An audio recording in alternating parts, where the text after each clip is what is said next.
नैमिषारण्य में तपस्या करते हुए शौनकादि ऋषियों ने सूत जी से पूछा कि जिसके करने से मनुष्य मनोवांछित फल प्राप्त कर सकता है, ऐसा व्रत या तप कौन सा है।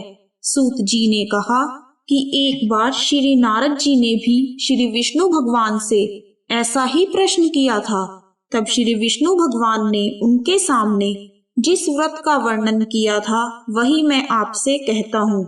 प्राचीन काल में काशीपुरी में एक अति निर्धन और दरिद्र ब्राह्मण रहता था। वह भूख प्यास से व्याकुल हो भटकता फिरता था। एक दिन उसकी दशा से व्यथित होकर भगवान विष्णु ने बूढ़े ब्राह्मण के रूप में प्रकट होकर उस ब्राह्मण को सत्यनारायण व्रत का विस्तार पूर्वक विधान बतलाया और अंतर्धान हो गए। ब्राह्मण अपने मन में श्री सत्यनारायण व्रत करने का निश्चय करके घर लौट आया और इसी चिंता में उसे रात भर नींद नहीं आई। सवेरा होते ही वह सत्यनारायण भगवान के व्रत का संकल्प करके भिक्षा मांगने के लिए चल दिया। उस दिन उसे थोड़े ही परिश्रम में बहुत अधिक धन धान्य भिक्षा में प्राप्त हुआ। सायंकाल घर पहुंचकर उसने बड़ी श्रद्धा के साथ श्री सत्यनारायण भगवान का विधि पूर्वक पूजन किया। भगवान सत्यदेव की कृपा से वह थोड़े ही दिनों में धनवान हो गया। वह जब तक जीवित रहा तब तक महीने के महीने श्री सत्यनारायण भगवान का व्रत और पूजन करता रहा। यह देह छोड़ने के बाद वह विष्णु लोक को प्राप्त हुआ। सूत जी पुनः बोले कि एक दिन वह ब्राह्मण अपने बंधु बांधवों के साथ बैठे ध्यान मग्न हो श्री सत्यदेव की कथा सुन रहे थे। तभी भूख प्यास से व्याकुल एक लकड़हारा वहां जा पहुंचा। वह भी भूख प्यास से व्याकुल कथा सुनने के लिए बैठ गया।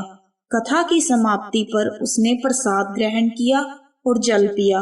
फिर उसने ब्राह्मण से इस कथा के बारे में पूछा और उसने बताया कि यह सत्यनारायण जी का व्रत है जो मनोवांछित फल देने वाला है। पहले मैं बहुत दरिद्र था, इस व्रत के प्रभाव से मुझे यह सब वैभव प्राप्त हुआ है। यह सुनकर लकड़हारा बहुत प्रसन्न हुआ और मन ही मन श्री सत्यनारायण भगवान के व्रत और पूजन का निश्चय करता हुआ लकड़ी बेचने के लिए बाजार की ओर चल पड़ा। उस दिन लकड़हारे को लकड़ियों का दुगना दाम मिला। उन्हीं पैसों से उसने केले, दूध, दही आदि सभी पूजन की सामग्री खरीद ली और घर चला गया। घर पहुंचकर उसने अपने परिवार और पड़ोसियों को बुलाकर विधि पूर्वक सत्यनारायण भगवान का पूजन किया। सत्यनारायण की कृपा से वह थोड़े ही दिनों में संपन्न हो गया। सूत जी ने फिर कहा कि प्राचीन काल में उल्कामुख नाम का एक राजा था। वह और उसकी रानियां दोनों बड़े ही धर्मिष्ठ थे। एक समय राजा रानी भद्रशीला नदी के किनारे श्री सत्यनारायण भगवान की कथा सुन रहे थे कि एक बनिया भी वहां आ पहुंचा। उसने रत्नों से भरी अपनी नौका को एक किनारे पर लगा दिया और स्वयं भी पूजा की जगह बैठ गया। वहां का चमत्कार देख उसने राजा को इसके बारे में पूछा। राजा ने बताया कि हम विष्णु भगवान का पूजन कर रहे हैं। यह व्रत सभी मनोकामनाएं पूर्ण करने वाला है। राजा के वचन सुन और प्रसाद पा बनिया अपने घर चला गया। घर पहुंचकर उसने अपनी पत्नी से व्रत के बारे में बताया और संकल्प किया कि मैं भी संतान होने पर यह व्रत करूंगा। उसकी पत्नी का नाम लीलावती था। सत्यदेव की कृपा से वह कुछ ही दिनों बाद गर्भवती हो गई और 10 महीने पूरे होने पर उसने एक कन्या को जन्म दिया। कन्या का नाम कलावती रखा गया और वह चंद्रमा की कलाओं के समान नित्य प्रति बढ़ने लगी। एक दिन अवसर पाकर लीलावती ने अपने पति को सत्यदेव का व्रत करने की बात याद दिलाई। उसने कहा, मैं यह व्रत कन्या के विवाह के समय करूंगा। यह कहकर बनिया अपने कारोबार में लग गया।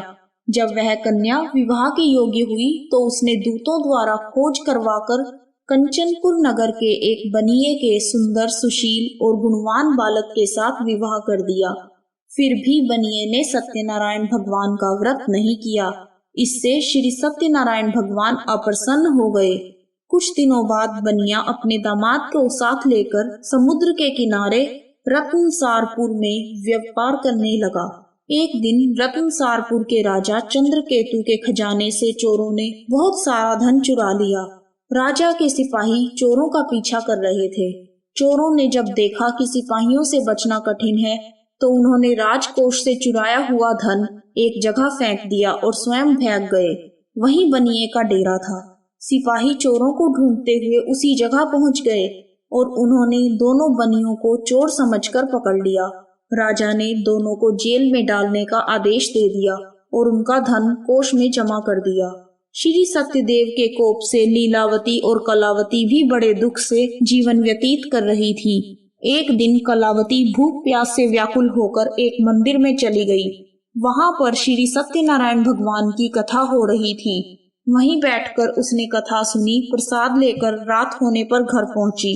माता के देरी का कारण पूछने पर उसने यह सब बात कह दी। उसकी बात सुनकर लीलावती को अपने पति की भूली बात याद आ गई और उसने श्री सत्यदेव के व्रत का निश्चय किया। उसने अपने बंधु बांधुओं को बुलाकर श्रद्धा पूर्वक कथा सुनी और विनम्र भाव से आर्त होकर प्रार्थना की कि मेरे पति ने संकल्प करके जो आपका व्रत नहीं किया है उसी से आप अप्रसन्न हुए थे। अब कृपा करके उनका अपराध क्षमा करें। लीलावती की प्रार्थना से श्री सत्यदेव प्रसन्न हो गए। उसी रात में श्री सत्यदेव ने राजा चंद्रकेतु को स्वप्न में दर्शन देकर कहा कि प्रातः काल होते ही दोनों बनियों को जेल से छोड़ दो और उनका सभी धन उन्हें लौटा दो, वरना पुत्र पौत्र समेत तुम्हारा राज्य नष्ट हो जाएगा। इतना कहकर सत्यदेव तो अंतर्ध्यान हो गए और राजा ने भी सवेरा होते ही दोनों बनियों को मुक्ति का आदेश दे दिया और साथ ही उनका धन उन्हें लौटा दिया और बहुत सम्मान पूर्वक उन्हें विदा किया।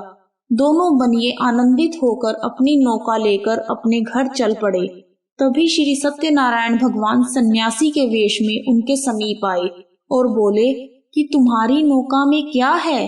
बनिए ने हंसते हुए उत्तर दिया, नौका में तो फूल पत्तों के सिवाय कुछ भी नहीं है। यह सुनकर दंडी स्वामी ने कहा, तुम्हारा वचन सत्य हो। स्वामी के चले जाने पर बनिए ने देखा कि नौका तो हल्की हो गई है। उसे बड़ा कौतूहल हुआ और देखा और बेहोश होकर गिर पड़ा। उसकी नौका में हर जगह फूल पत्ते ही थे। परंतु दामाद ने कहा, इस प्रकार हड़बड़ाने से काम नहीं चलेगा। हमें उन्हीं दंडी स्वामी के पास जाना चाहिए। यह उन्हीं की करामात है। उनसे चलकर प्रार्थना करेंगे तो फिर से वैसा ही हो जाएगा। दामाद की बात मानकर बनिया स्वामी के पास पहुंचा और उनके चरणों में गिर पड़ा और बार बार उनसे क्षमा मांगने लगा। उनकी विनीत प्रार्थना से भगवान ने प्रसन्न होकर उसे इच्छित वरदान दिया और स्वयं उसी जगह से अंतर्ध्यान हो गए। बनियों ने नाव के पास जाकर देखा तो अब वह धन रत्नों से भरपूर थी। तब उन्होंने श्री सत्यदेव भगवान का पूजन किया और कथा सुनी। फिर वह घर की ओर चल दिए। अपने नगर के समीप पहुंचकर बनिए ने लीलावती के पास अपने आने का समाचार भेजा। लीलावती उस समय श्री सत्यनारायण भगवान की कथा सुन रही थी। उसने अपनी पुत्री कलावती से कहा कि तुम्हारे पति और पिता आ गए हैं। मैं उनके स्वागत के लिए चलती हूँ। तुम भी प्रसाद लेकर शीघ्र ही नदी तट पर पहुँच जाना। कलावती प्रसन्नता के कारण इतनी विमुग्ध हो गई कि वह कथा का प्रसाद लेना ही भूल गई और तुरंत ही नदी के तट की ओर दौड़ पड़ी। वह ज्यों ही नदी के किनारे पहुंची, उसके पति समेत नौका जल में डूब गई। यह देख बनिया हाहाकार करके छाती पीटने लगा। लीलावती भी दामाद के शोक में विलाप करने लगी और कलावती अपने पति के खड़ाऊ लेकर सती होने को उद्यत हुई। तभी आकाशवाणी हुई कि हे वणिक, तेरी कन्या सत्यनारायण भगवान के प्रसाद का निरादर करके पति से मिलने के लिए दौड़ी आई है। यदि वह प्रसाद लेकर फिर आएगी तो उसका पति जी उठेगा। यह सुन कलावती घर की ओर दौड़ गई और श्री सत्यनारायण भगवान का प्रसाद लेकर नदी के किनारे आई और क्या देखती है कि उसके पति समेत नौका जल पर तैर रही है। यह देख बनिया भी प्रसन्न हो गया और अपने घर पहुंच गया। वह जब तक जीवित रहा तब तक श्री सत्यदेव भगवान का व्रत करता रहा तथा श्रद्धा पूर्वक कथा को सुनता रहा। इसके पश्चात सूत जी बोले कि एक समय तुंगध्वज राजा शिकार खेलने के लिए वन में गया हुआ था। वहां उसने देखा कि एक बरगद के वृक्ष के नीचे बहुत से गोप ग्वाल इकट्ठे होकर श्री सत्यनारायण भगवान की कथा सुन रहे हैं। राजा ने न तो सत्यनारायण भगवान को नमस्कार किया और न ही पूजन के पास गया। गोपगण राजा को देखकर स्वयं प्रसाद लेकर उसके पास आए और प्रसाद राजा के सामने रख दिया। राजा ने प्रसाद की कुछ परवाह नहीं की और महल की ओर चला गया। राजद्वार पर पहुंचते ही राजा को मालूम हुआ कि उसके पुत्र, पौत्र और धन संपत्ति सब नष्ट हो गए हैं। उसे वन की घटना स्मरण हो आई और उसने विचार किया कि श्री सत्यदेव के प्रसाद का निरादर करने के कारण मुझे यह दुख प्राप्त हुआ है। यह सोचकर राजा पुनः वन में दौड़ा गया और सब गोप ग्वालों के साथ मिलकर श्रद्धा और भक्ति के साथ श्री सत्यदेव भगवान का पूजन करके प्रसाद ग्रहण किया। इसके बाद वह जब घर पर लौट आया तो उसके मृत पुत्र पौत्रादि सभी जी उठे और नष्ट हुई संपत्ति भी ज्यों की त्यों हो गई। तब से राजा जीवन भर समय समय पर श्री सत्यदेव भगवान का पूजन और व्रत करता रहा। जय श्री सत्यनारायण भगवान। इस प्रकार श्री सत्यनारायण भगवान की कथा पूर्ण हुई। कहानी